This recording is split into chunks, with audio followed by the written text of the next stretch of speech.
Welcome everyone, and thank you for joining the discussion today on human rights and humanitarian access in Sudan. This panel was organized by the Brown Human Rights and Humanitarian Leadership Initiative, which is an alumni group that was officially launched just over a year ago. Thanks to partnership with Dr. Adam Levine and Maggie Murphy from the Center for Human Rights and Humanitarian Studies at Brown. My name is Maria Kasparian, and I'm a Brown alum from 2005 with a degree in international relations. I currently live in Rhode Island, and I work as the VP of Strategic Partnerships for Adicia Nutrition, which is a nonprofit that focuses on ending global malnutrition. Today, I'm wearing the hat of being a co-chair of the founding steering committee of the Human Rights and Humanitarian Leadership Initiative out of the center at Brown. The initiative currently has two main project areas. The first is a mentor-mentee program, which matches alums in the human rights and humanitarian studies fields to students. We launched our first pilot in October with 3 alums and 3 students, and we look forward to expanding that in the future. The second is running programming that is of interest to alums, students, as well as other interested people around topics that we care about. And that is how we approach the topic of Sudan today. I just want to note before we get started, if you look in the chat, Maggie has put a Google Doc there. If there are any alums or current students who are future alums who are interested to learn more about the Leadership Initiative and possibly join in the future, please do enter your information in the Google chat. All right, now to the topic at hand. We chose the topic of human rights and humanitarian access in Sudan because Sudan is one of the most serious, yet least talked about human rights crises in the world today. This panel comes at an appropriate time as we have just passed the 1-year anniversary since the start of the current civil war, when conflict broke out in Khartoum on April 15th, 2023. The power struggle since then has led to more than 8 million people being displaced with no clear end in sight. Today, we will hear from 3 distinguished panelists as they delve into the complexities of the situation and also explore potential paths toward a more stable future. I'm going to share short bios for all 3 presenters in the order in which they'll be presenting. First, we have Mr. Mohamed Osman. Mr. Osman is a researcher in Human Rights Watch's Africa Division. He joined the organization in late 2018, and he covers Sudan. Prior to joining the organization, Mohamed worked with the Open Society Justice Initiative in New York as an Aryeh Neier Fellow working on corruption and advocacy. He started his career as a practicing lawyer in Sudan before working as a legal advisor to Redress and Sudan Human Rights Monitor on torture and ill treatment project. He also worked as a legal advisor for the International Committee of the Red Cross, ICRC, delegation in Sudan, responsible for international humanitarian law dissemination among officials and arms carriers. I'll pause there. I think we're going to open the floor to Mr. Osman, and then we'll start with his presentation, and then we'll move on to the other panelists. Thanks, Maria, and thanks for everyone being here. It's a pleasure, and it's something to be appreciated. And I'm saying this as we live in a world with multiple conflicts happening at the same time, and we know that we are also surrounded and influenced by what the media presents. But I think this is exactly the point around when people describe the conflict in Sudan as forgotten or silent. And I think the point is that it's not silent. There is suffering, and the media is not reporting enough about it. And I think just before going into the intro, what I'm trying to say is how we relate to the narrative about what's happening in Sudan. The conflict that started last year didn't happen in a vacuum. It was an accumulation of decades of impunity, decades of political repression, and for the last few years, I would say a chronic failure of the international engagement on Sudan in making sure that they're prioritizing the right agenda instead of using the kind of the political conveniency into pushing Sudan into the trajectory of democratic transition. The conflict that happened, there was a lot of red flags and warning signs it's going to come up. And it's still in a way striking to me that many of the policymakers in the West seems to be in denial of that conflict just going to happen at any time soon, and they seem to be being caught by surprise of its occurrence. If we looked into the data and the numbers just provided by the humanitarian organization from the UN to organizations like Doctors Without Borders, MSF, it's striking. We're talking about the world's largest internal displacement crisis, surpassing places like Syria. The Sudan is on the brink of risk of famine and being the world's largest hunger crisis. The UNICEF a few weeks ago been talking about a generational loss in terms of access to education. And we can go on and on in terms of malnutrition and et cetera, et cetera. What is important, I think, in here in this conversation is grounding the realities of humanitarian crisis in Sudan, not only in terms of numbers and data, but also in terms of the law itself. The fact that the people in Sudan are suffering, that there is a humanitarian crisis, is a direct outcome by the actions and the conduct of warfare by the warring parties, the Sudanese armed forces and the rapid support forces.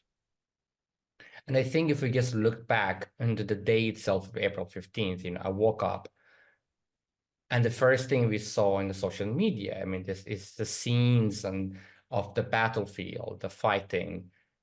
But from the get-go, what was so obvious is that both of the warring parties are conducting the warfare in densely populated areas with very reckless attitude towards the livelihood and security of the civilians. And this has continued.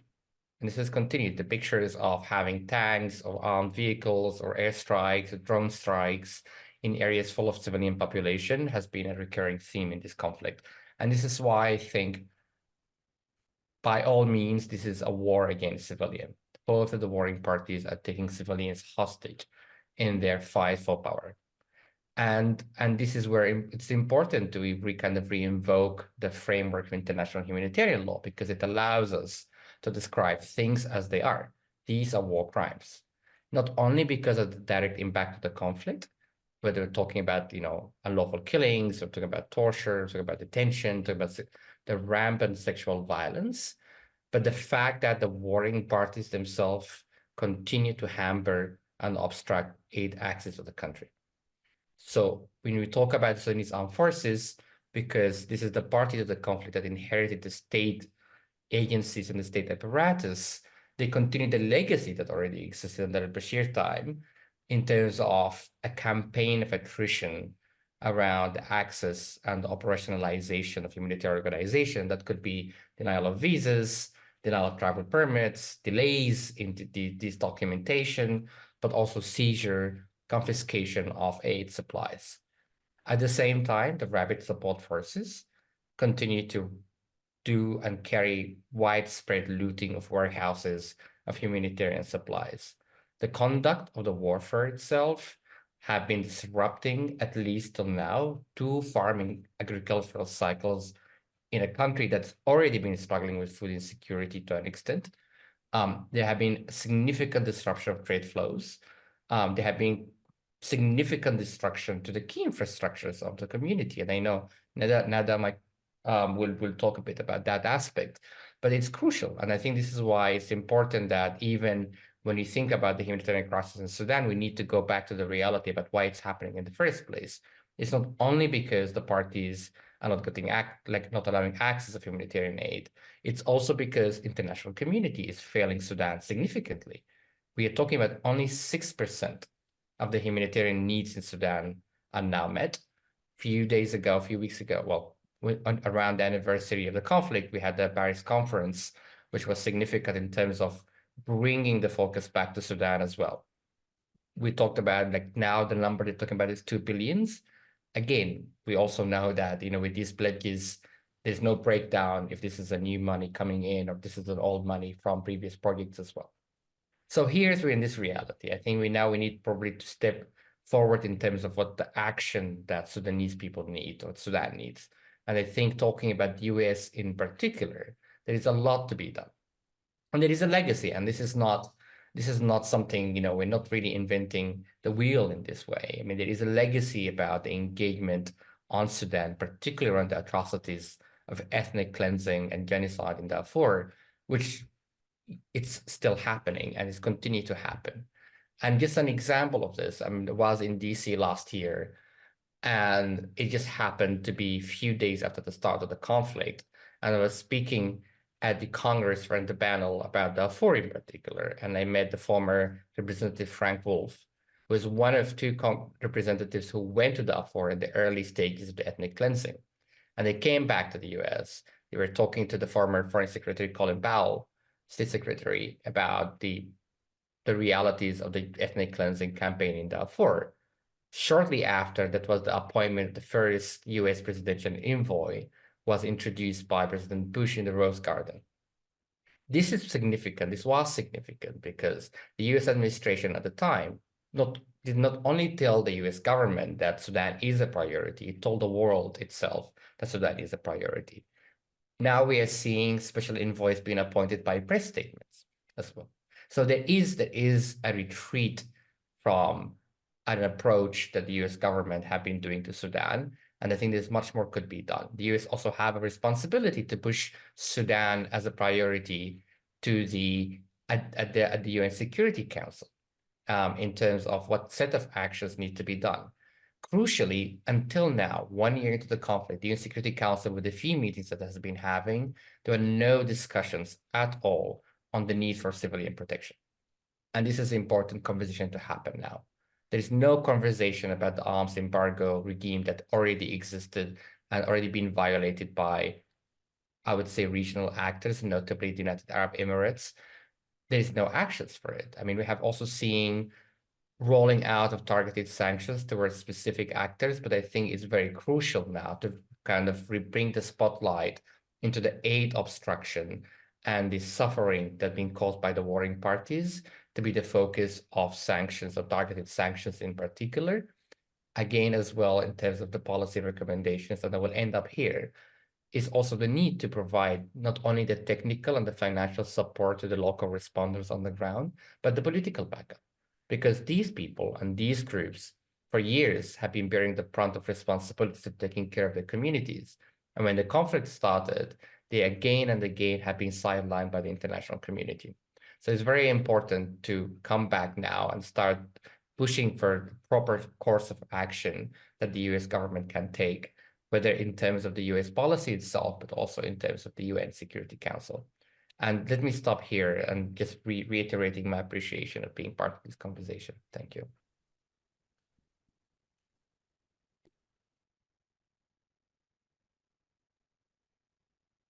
Thank you, Mohamed. That was thank you for setting the stage for us. That was a very helpful stage setting and opening.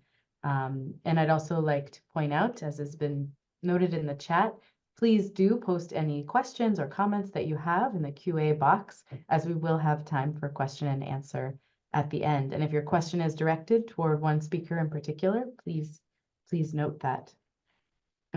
So now we're going to have all three speakers speak first and then do Q&A.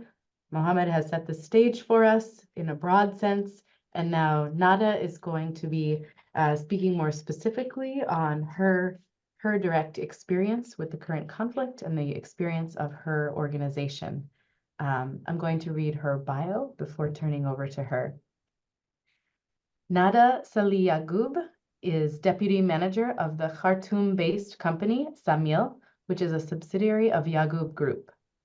Samil is dedicated to the manufacturing of therapeutic and supplementary foods for malnourished children in Sudan and the region. They distribute these life-saving foods in partnership with UNICEF, the World Food Programme, and other humanitarian agencies. Nada received her BA from the University of Khartoum, School of Mathematical Sciences, and MSc from the University of South Florida in Tampa. Nada, I'm going to turn over to you. Thank you. Hello, everyone. Let me share my screen. Everyone sees my screen well? Not yet. Okay. You know, I've also got, oh, there it's coming. If you have it, that's great. Okay. I have it now as well, if it's easier for me to share. That would be great. Yes, if you can share, that would be great. So if you stop sharing, then I will share. Okay. All right. One moment.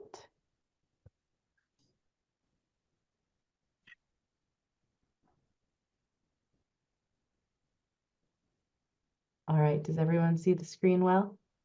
Yes. I do. Okay. Very good. Over to you, Nada. Okay. Let's go to the next slide, Maria, straight ahead. Okay, hello everyone, and thank you for having me here, and thank you for raising the awareness about Sudan. It's a pleasure to be here. Thank you, Mohamed, for giving this comprehensive introduction about Sudan and what's going on.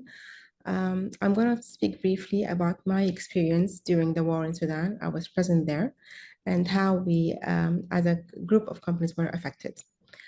So first, my name is Nada Yagoub. I'm the Deputy Manager of Samil Industrial. Samil is one of the companies of Salih Abdurrahman Yagoub, which is a family-owned company since the 1960s.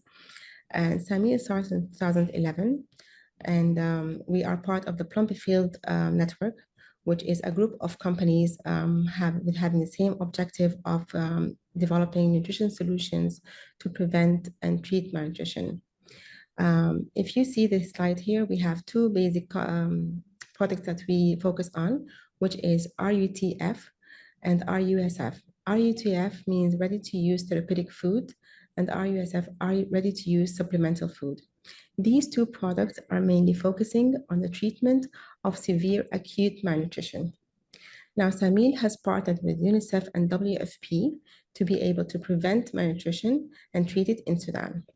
Samil covers around 80% of UNICEF's local need and 60% of WFP's local need.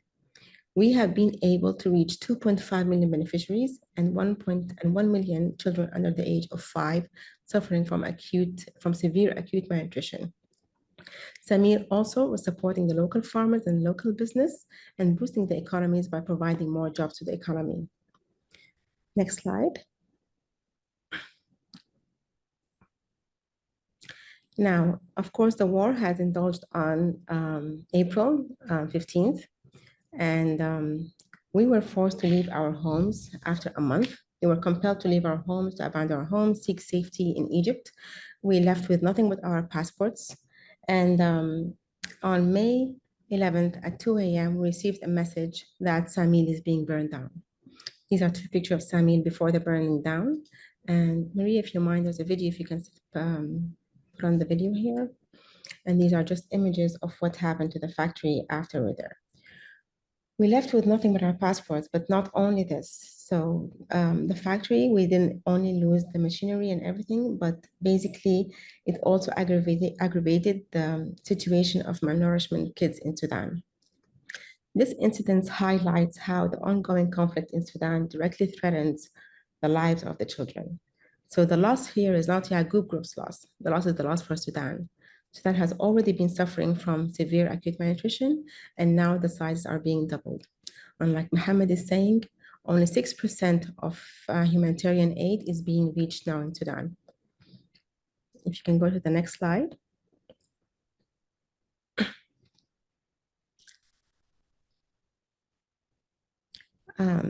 So these are the pictures here. Of course, the whole community, the international community was very disappointed. Ramifications of the destruction of the Samir in Sudan was felt by millions of people, not only us. Today, we are talking about 18 million people suffering from acute food insecurity. 3.5 million under the age of 5 are suffering from acute malnutrition too. Now, this is Sudan, as I mentioned, this is not the first time to suffer from malnutrition. It's been suffering for a long time. And the reason this is happening is for a lot of reasons, mainly the political instability in Sudan. Sudan has faced prolonged political turmoils, civil wars, coups, and transitions. Another problem is an inadequate household income. A lot of Sudanese people are under the line of poverty, struggling to meet the basic needs. They have limited access to healthcare, education, and proper nutrition. Another big reason is the poor access to basic sanitation and water services. So sanitation and water are essential, of course, for the health and the well-being of people. Now, in Sudan, many communities lack safe drinking water. We still have a lot of NGOs just trying to establish wells to provide safe drinking for people. Contaminated water and inadequate hygiene practices lead to the spread of diseases like dengue fever and malaria, which are currently a big issue in Sudan now. So addressing these underlying issues requires concerted efforts from the international communities, local authorities, humanitarian agencies, and I think we're looking at sustainable solutions to prioritize the stability and the poverty alleviation and improved access to essential services for the Sudanese people. Next slide, Maria.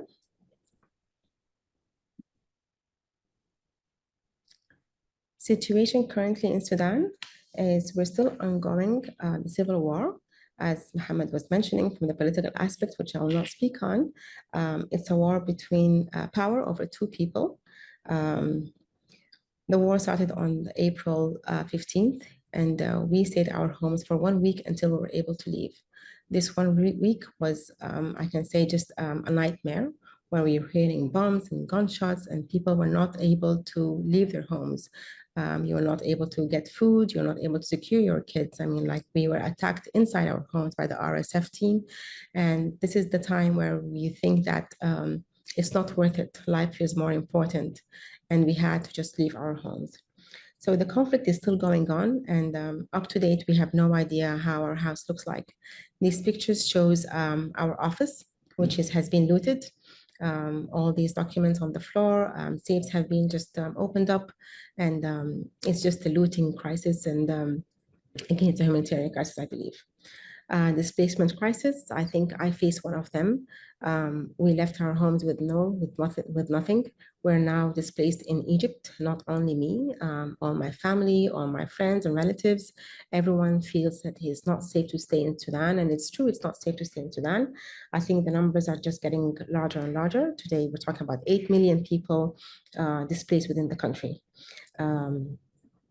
The humanitarian disaster is something else. The UN warned that 5 million people could suffer from catastrophic hunger in Sudan due to the ongoing war. Again, there have been reports of animals, particularly dogs, feeding on dead bodies, which are left to rot in the aftermath of the violence and the conflict. So the health crisis is just going on due to the ongoing war.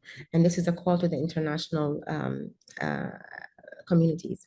The biggest problem, like Mohamed was saying, the international attention in action.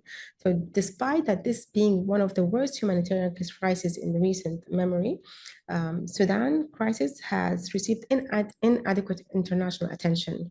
And it's due to a lot of reasons, but mainly the complexity and the priority of situations. So unfortunately, we came in a time where Gaza came at the same time too. So it had high priorities maybe. I mean, it's something that we need to, I think this session for raising awareness about Sudan is a priority to everyone. So I would like to call for international communities to need to put a lot of effort and force the fighting parties and to stop the war. I mean, this is the first cause. Collaborate with international organizations, neighboring countries, humanitarian agencies to provide the aid and resources and expertise to stop this humanitarian crisis. And again, raise the awareness. So Sudan needs a comprehensive approach involving political, social, and humanitarian dimensions for a lasting solution. I think that's all. Thank you, Maria.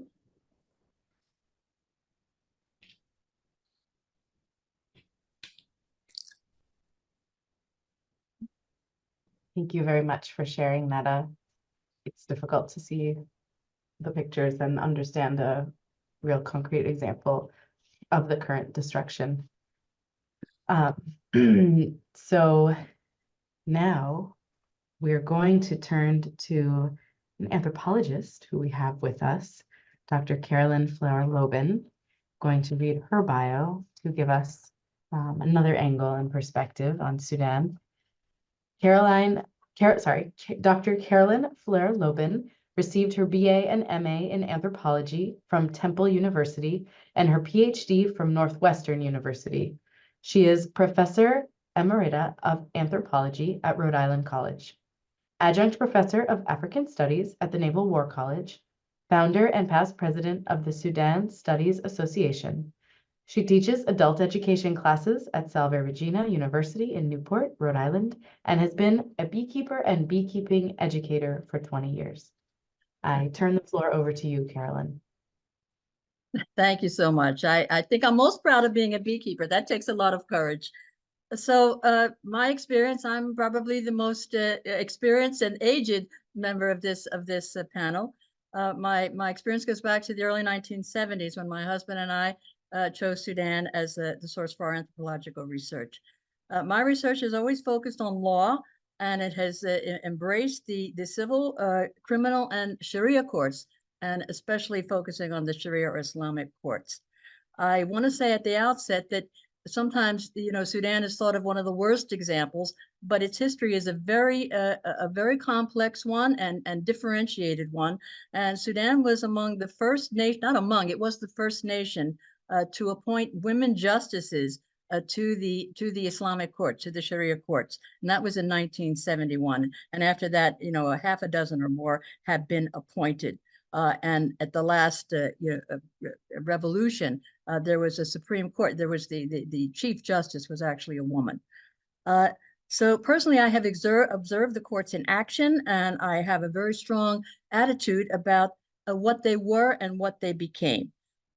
So the 1983, Sudan became independent in 1956, and it experienced the sort of the normal beginnings of a post-colonial society up until 1983, when it has been unfortunately experiencing militarism across its history.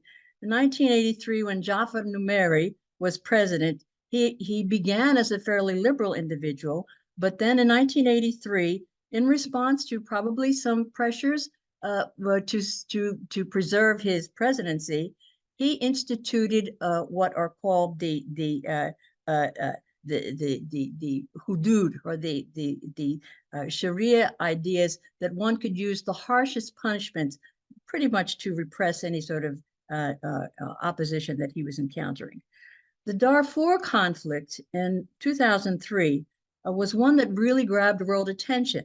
And personally, I think that's not so much because it was so special, but because it achieved a great deal of international attention, particularly from celebrities like Mia Farrow and George Clooney, who alleged genocide. And so genocide is something which is, of course, highly differentiated in terms of the legal aspects of genocide. And so it's something we could, discuss in the chat. But there's no question that harsh measures were used by the government in Darfur, also in South Sudan, that could be described as certainly harsh. Whether it's genocide, that's left to the UN Convention to decide, but certainly those years of the Bashir regime, which was 1989 to 2019, there was harsh treatment, and indeed, in terms of racism, Sudanese sometimes refer to Darfuris, who are very dark skinned, as Zuruk, or very dark skinned. So from 2020 until the current regime, or to the current period, we have had 3 different times of revolution. The Sudanese have risen up again and again for independence and for autonomy and for human rights.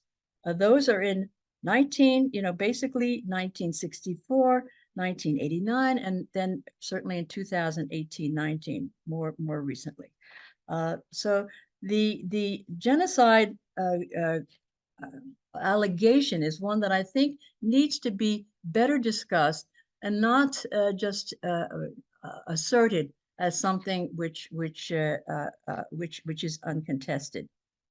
I should say that when the International Criminal Court indicted Omar Bashir, that was something that I think some Sudanese recognize as very important, but it's good to know that the Arab League and the African Union did not particularly support this. So there's a certain amount of solidarity because these are, and it's an African nation and African leaders who are being charged that perhaps resulted in this hesitancy.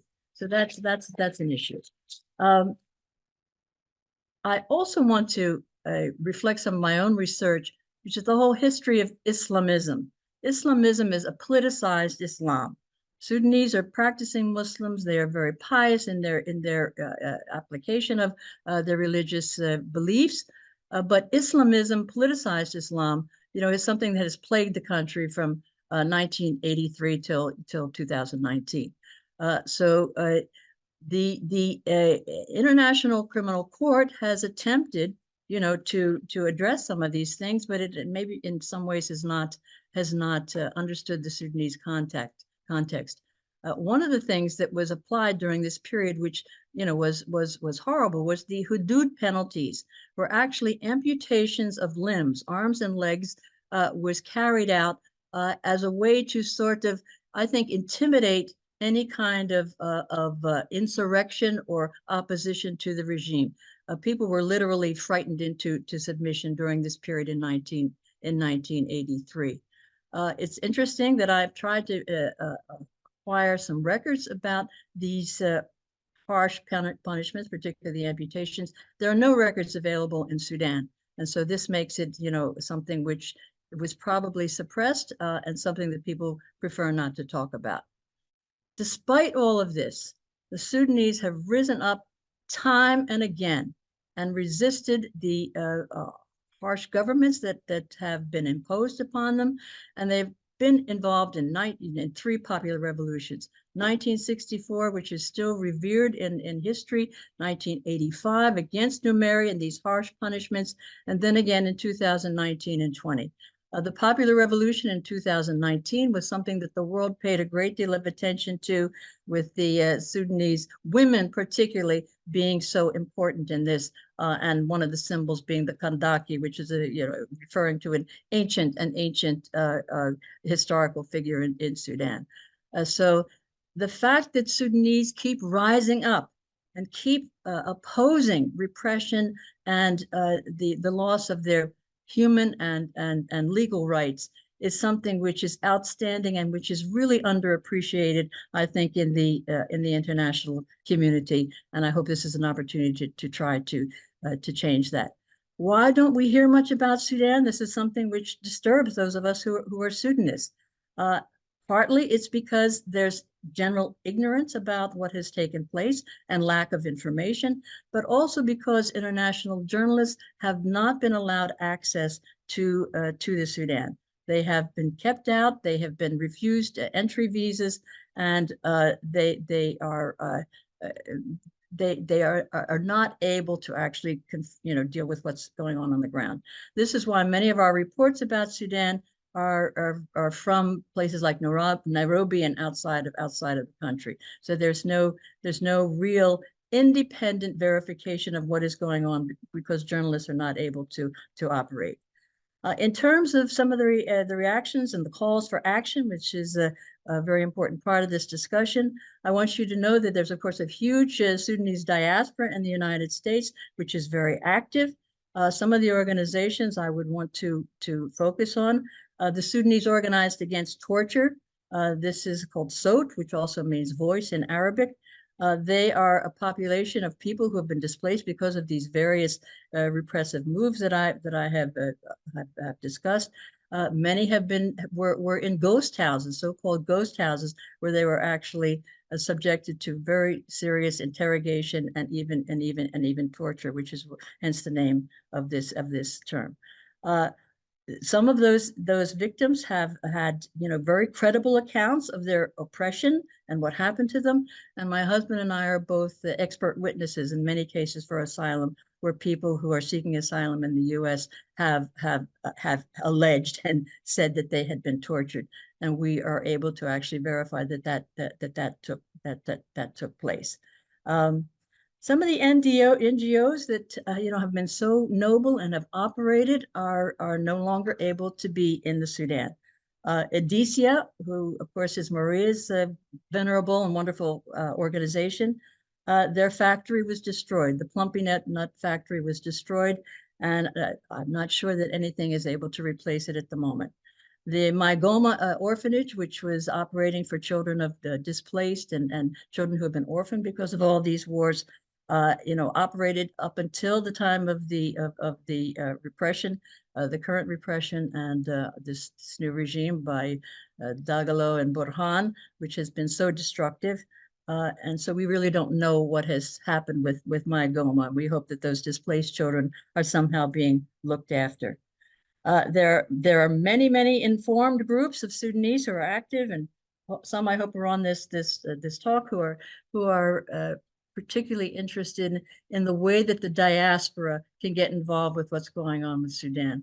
I think the external agencies have done a wonderful job, but the diaspora has an extremely important part to play in all of this.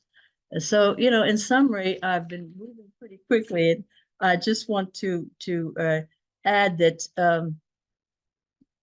the lack of international support for Sudan, I think, has to do with the fact that oftentimes journalistic coverage is not possible on the scene. There aren't enough testimonials that come from people who have been in Sudan recently.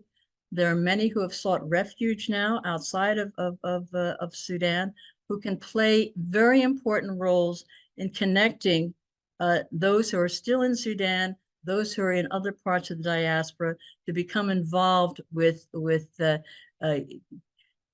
any sort of way that will help to bring this nation back to its historic role, which was, one of the first nations to become independent, one that has provided important roles for women historically that is pretty much unacknowledged, and the potential that Sudan has and the Sudanese have for its future. I want you to recall that South Sudan, because of their particular discrimination, did separate from Northern Sudan in 2011. And so the history of conflict and the history of attempts to try to resolve these conflicts and the involvement with the international community has been one which is noble, but which unfortunately up to now has been insufficient. So we're really looking for creative ways to engage with not only Sudanese in the country, but also Sudanese in the diaspora, including Europe.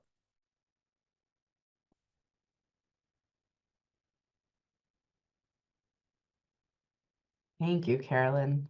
That was, thank you for sharing some of those historical and anthropological perspectives.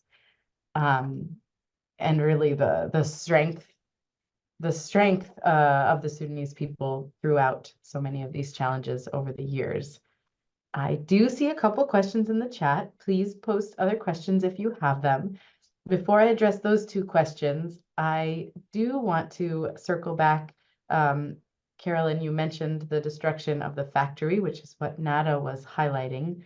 That's where she works. And I wanted to ask you, Nada, if you could provide an update on what's going on now and kind of the resiliency in that area.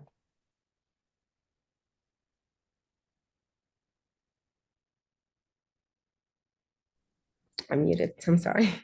Okay, so after the destruction of Samil, as I mentioned, we relocated to Egypt, and we're thinking of the humanitarian crisis in Sudan.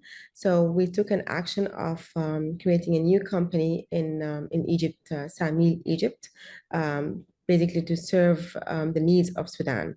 It's going to be located in the Suez-free zone, which is within the borders of Egypt and Sudan. And we're looking to have the company up and running to be able to produce RUTF and RUSF specifically for the needs of Sudan by January 2025. So hopefully this works out fine. We're still in need of support of the international communities and humanitarian agencies to assist us in bringing up the company. And so we're looking for it. Great. Thank you for sharing. All right, open question to the group. The first question posed here is, why do you think that the Sudanese conflict is so neglected on the world stage? Is it racism? Is it conflict overload? Is it too hopeless, indifferent to things going on in Africa?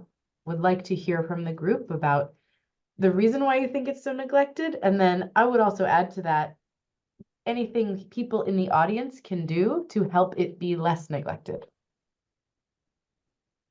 Mohamed, do you want to kick us off? Sure, yeah. I mean, I think in a way, I mean, just impressions of, I mean, there is a sentiment about this is another African conflict, right? This is Black people killing other Black people. And there is an overwhelming sense of double standards. And let me bring a quick example of that. The fact that it took Sudan conflict 6 months for the UN Human Rights Council to establish a fact-finding mission. It took the same body 2 weeks to do the same thing for Ukraine. So this is just an example of the double standards. Until now, Sudan conflict did not generate any response in terms of the provision of humanitarian visas or provision of safe legal routes of migration for Sudanese people. On the opposite, Sudanese people have continued to struggle accessing Europe and North America after the conflict significantly as well. So in a way, this is a sentiment that is driving it, but I think it's also one of the main issues, especially when you talk to policymakers in whether in the US or in Europe. Sudan is seen as a proxy. Many of the questions about Sudan, the first question would be like, so what's about the Russian involvement, right?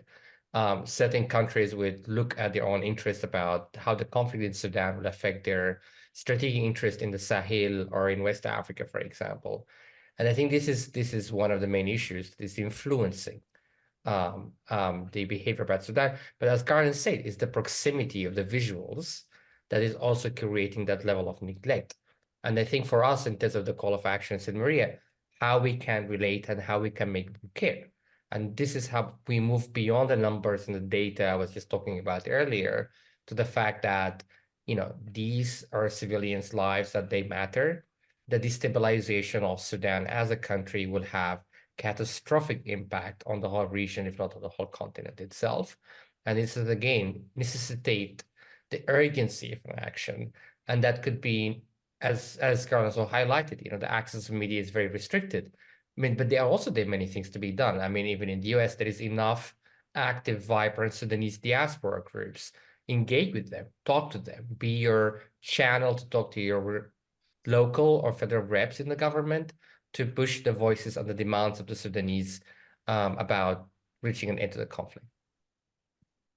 So I would also like to say that the international community, the International Criminal Court, has indicted Omar Bashir, from 2009 for crimes against humanity. All the standard ones that which belong to that, and nothing happened. And so there were 3 counts of genocide, involving the situation in Darfur between 2003 and 2008, and nothing happened. And so the International Court of Justice and the ICC, which have this sort of mantle of legitimacy, have really been very ineffective in being able to bring to real accountability of those who have committed crimes against humanity. There are very few cases where this has taken place. Frankly, many of them have been in the continent of Africa, leading to a certain cynicism that Africans are more, prone to this, but when in fact it may be actually targeting the continent, and that has resulted in both the African Union and the the Arab states to not support many of the injunctions or many of the allegations of crimes against humanity because they're fearful of going against their fellow African or Arab nation. And so the international community, the international criminal, what should we say, responsibility has been really, really lacking. There have only been a few who have actually been brought successfully before the International, Criminal Court. Charles Taylor of Liberia, Hassanin Habre, and Milosevic. So two of those are African, and one is European. So it leads to a certain cynicism about these international, compliance and allegations of misconduct on the part of these regimes. And in your opinion, is there anything that we as interested global citizens can do or advocate in that regard? Well, keep talking about it, talking about the truth instead of, the coverage of this conflict. I've said journalists haven't had access, but still, Al Jazeera, for example, does a good job.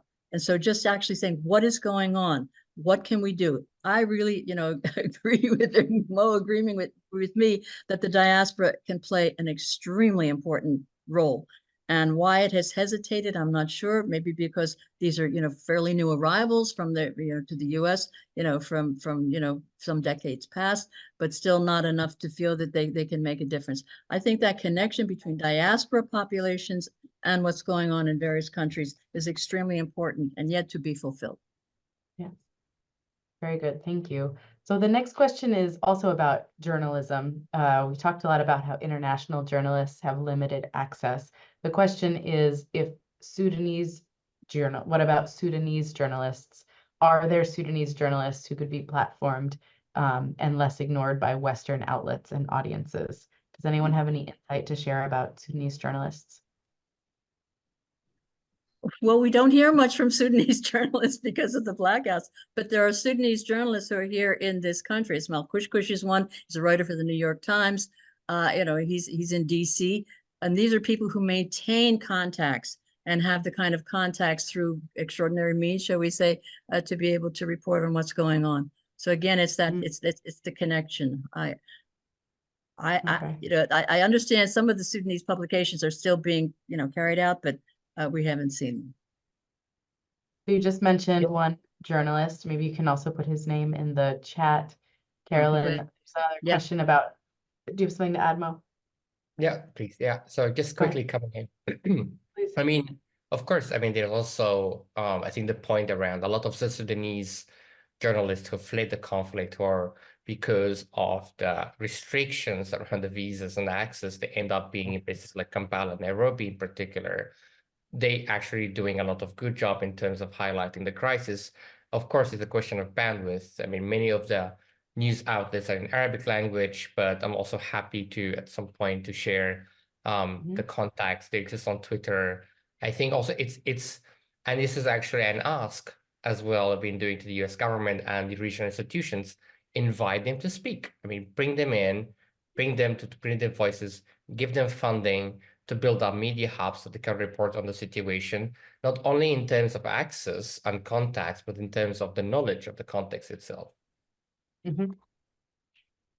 If I may add also in this context, most of the journalists have fled the country, and there was a huge blackout for 2 months in Sudan.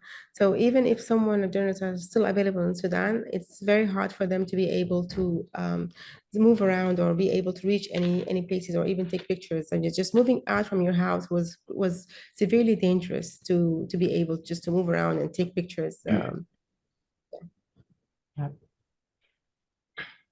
Great. So that's important information. So there is a question about any written resources that can be recommended to better understand Sudanese history and or understand the current conflict. If any written resources could be shared in the chat, or authors in particular, that would be helpful. In the interest of time, I'm going to go to the next question, which is directed to both Mo and Nada, wanting to hear your perspectives on potential ways forward for the country. I know it's a big question. Yeah, let me try to find a way not to answer that question by attempting to answer the question at the same time. I think I mean, one of the things that people in Sudan were always being described is being resilient. And I used to actually disagree with this phrasing because I always say Sudanese people are resisting and not resilient. And I think this is an important differentiation. I mean, for many times, the question of hope has been the key driver to the survival of Sudanese, the trajectory of moving forward. I think the way forward for Sudan is still possible. I think it depends on so many factors. Again, right, it's a question of political willingness of domestic local actors, but it's really the question of the international community care. How much the international community, investing its political capital in stopping the war in Sudan, how much the international community is investing its capital to stop the arms flow going into Sudan, right? How much the international community is willing to take serious measures to punish the perpetrators, give them the signal that you can no longer use war and violence as a mean to access power. And that's because that's what the international community did. They gave them the sign that they can do so. So in a way, there is a way forward. I think the question is the investment of the energy into doing so. Sudanese population, local respondents on the ground, different groups are willing to take that step. Unfortunately, they're just being sidelined by, the same international actors. So to speak about that way forward, I think we need to look into what can be done by the side of the international community to allow that possibility. Yes. I think the word hope means a lot to everyone here. When we came to Egypt, I thought this was going to be like a 6 months period, and then we're going to go back to our homes. Now I do lack the hope of going back within 5 years. I mean, like I really don't know if this situation is going to be resolved, because like Mohamed is saying, there's no actions being taken. I mean, like the conflict is going on, but there's no clear resolution, or there's no involvement in international communities on how this can be resolved further. Political parties are not being in discussion. I mean, you don't see any progress going forward. I do feel there has been a demographic change on what's happening in Sudan. A lot of people would rethink their the return back to Sudan due to their losses, due to what happened to them, how many people they have lost. It's a big milestone in our lives to be able to go back and retrieve it back again. So hope is always there, but I think it needs a lot of intel and involvement from international communities and humanitarian agencies. And I wish Sudan gets this. It needs it. If I could just say that our last visit, my husband and I, was in 2019, 2020, which was just in the wake of the last popular revolution, and the optimism, the strength of people, the think that maybe this time it will work was so high. It really left us with a great sense of optimism. So I always say to my students, for teaching over the years about race and all kinds of issues, that you choose optimism. And I think time and again, the Sudanese people have chosen optimism. And particularly that revolution was heavily influenced by women, because so many men are working outside the country because of, the need to support their families. So they're not actually able to stay in the country. So women have played an immense role in that last popular revolution, symbolized by the Kandaki. And so I just say choose optimism, because the Sudanese have risen up time and again, and they will do it again when they need to, and when it is possible, and with the support of groups like Maria's group, Adisia, that has put this together, and all of those who have supported this. The dialogue should continue. And I should say, anyone who wants to be involved with the current Sudanese dialogues that are going on, Dr. Dean has put together a Sudanese group. I'd be more than happy to put people in touch with that group. It's a regular discussion of Sudanese history and Sudanese possibilities. Yes, I think we would like that resource, and thank you for that hope that is ever present.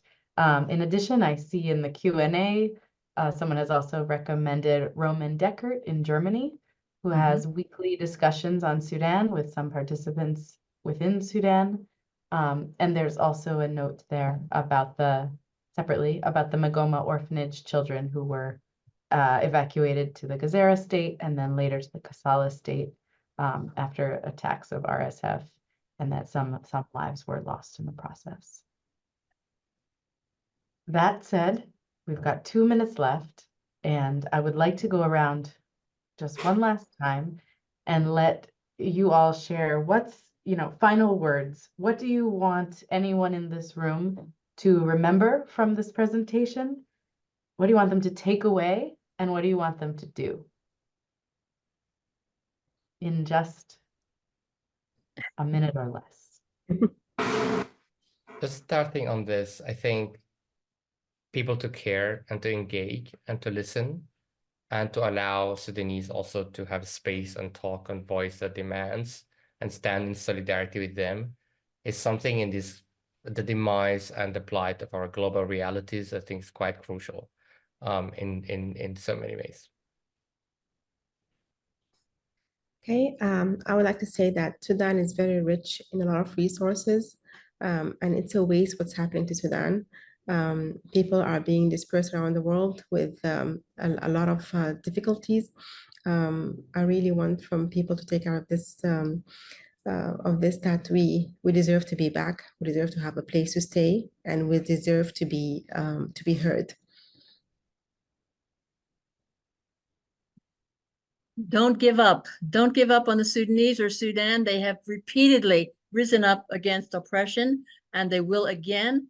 And again, coming back to this linkage between the diaspora, the very powerful diaspora in Europe and in America, to aid in this the new Sudan.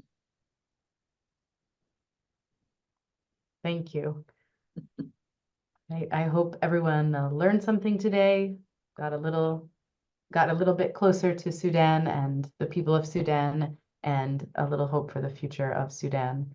And my main takeaway, what I'm hearing from all of you, is pay attention to it, follow what's going on, give space for Sudanese people to voice their needs, their concerns, give space on a personal level, but also on an international institution level, that we all need to advocate for that space and that attention. The last question I see in the chat is some people are still interested to have more context and information. So I think for the interest of time, we will try to compile that and share that by email to the attendees list so that people can continue. If anyone wants to reach out to the center as well, you're welcome to reach out to chrhs@brown.edu, and we can hopefully send some resources your way. And I'll be in touch with the panelists to see if they have anything to share with the attendees. Perfect. Thank you, Maggie. I want to thank our panelists, Mohamed, Nada, and Carolyn. I want to thank our hosting organization, CHRHS. And I want to thank all of you for spending an hour of your day to talk about this very important topic. And we're, sending love, hope, and energy to Sudan. So thank you all for your attention, and have a good rest of your day.